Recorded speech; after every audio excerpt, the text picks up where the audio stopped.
Hi, my name is Allegra Gross, and today I will be talking to you about how to overcome the hidden psychological forces that oppose change. My talk draws on research and principles in the field of behavioral science by these behavioral scientists. So, to start off my talk, I would like to begin with the question: how would you get an airplane to fly faster? Well, most people would say increase the amount of fuel or decrease the plane's load. These answers aren't wrong, just incomplete. Why? Well, although we instinctively focus on the fuel, what ultimately allows a plane to fly is its thoughtful aerodynamic design, which overcomes forces such as drag and gravity.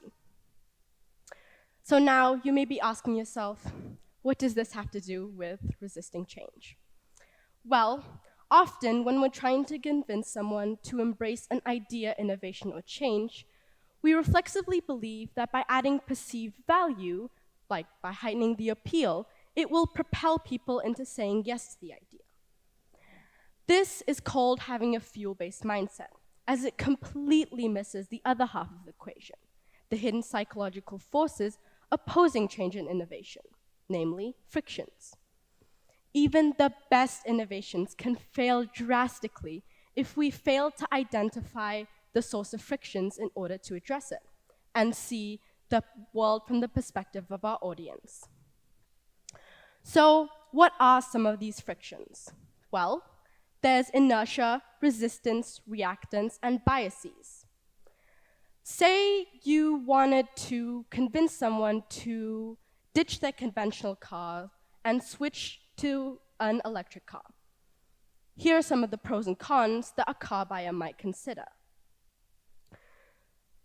What would some of these frictions look like with this example? People know they're gas guzzlers. They know how to operate one, they know what it feels like to drive one, what it sounds like, and even what it smells like. It's the tendency to stick with what we know instead of just leaping into the unknown. Switching to an electric car also requires effort, whether by charging the car or planning ahead for your next trip.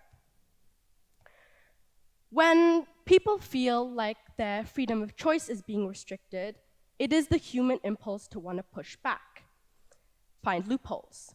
This could be through the planned phase-outs of sales of internal combustion engines, for example.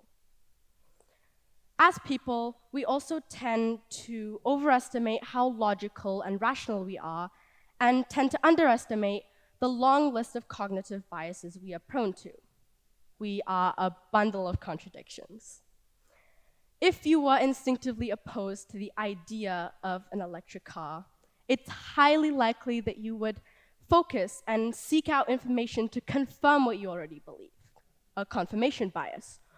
Or you might focus solely on one piece of information, an anchoring bias.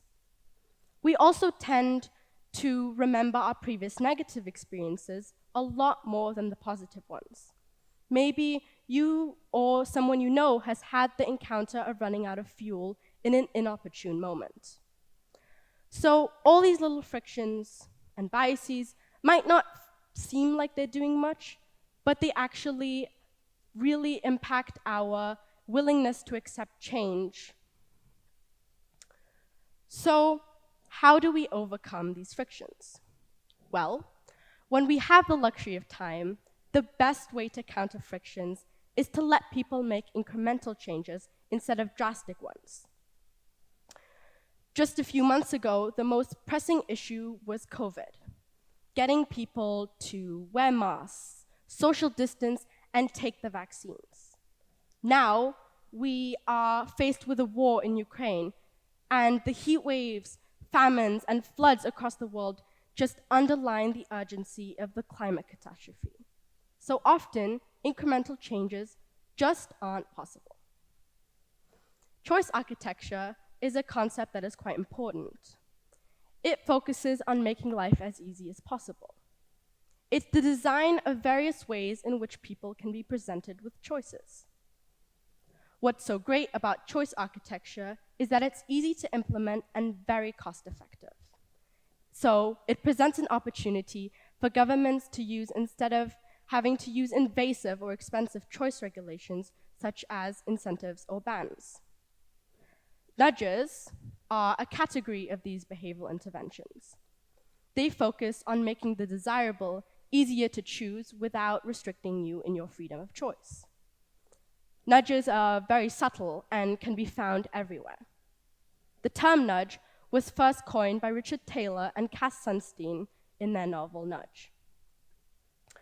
About a year and a half ago, the first COVID vaccines were administered. Even after discounting disparities in vaccine availability, the UK had a much quicker initial vaccine rollout than the rest of the world. This was achieved through a variety of nudges, as getting vaccinated was made as easy as possible for the general public. Default options are another one of these nudges.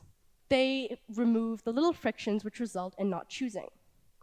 Default options can easily be changed, but act as a way of nudging you to use a certain setting that has been tailored to the needs of the public. An example of this would be autoplay, because this removes even the tiniest friction of choosing the next episode to play on your streaming service. But, of course, nudges have also been discovered by marketers and others as ways of wishing to part you from your money. You may not be aware of all the little nudges you face on a simple supermarket shopping trip. So I wanted to see how all these frictions play out in practice. So at the end of last year, I conducted a little intervention at school. Every year, our school takes part in a project by the charity Kinderzukunft. The idea is for kids to pack little boxes with little gifts, then they wrap them up, and these are sent off to kids in need in Eastern Europe. So at the end of last year, I noticed that the participation amongst my classmates had dropped, and this included me as well. So I tried little things to boost the participation. But to do so, I needed to identify what frictions were playing. So every year, our school sends out a bunch of emails with do's and don'ts, information, and often in some 10-page attachments. Let's be real, what teenager is going to read through that? So friction number one, people don't really read through their emails. Friction number two, when I asked my classmates why they didn't participate, the main answer I got was, oh, I forgot, or I didn't even know it was happening. So keeping that in mind, I summarized a short information sheet: where to hand it in, when to hand it in, little gift ideas, and I printed out some labels that needed to be stuck on the boxes. I even handed out the shoe boxes. In the end, the participation increased by about 25%, which there are many things I could have done better, but I think is amazing how little things can encourage people to do something for such a worthy cause.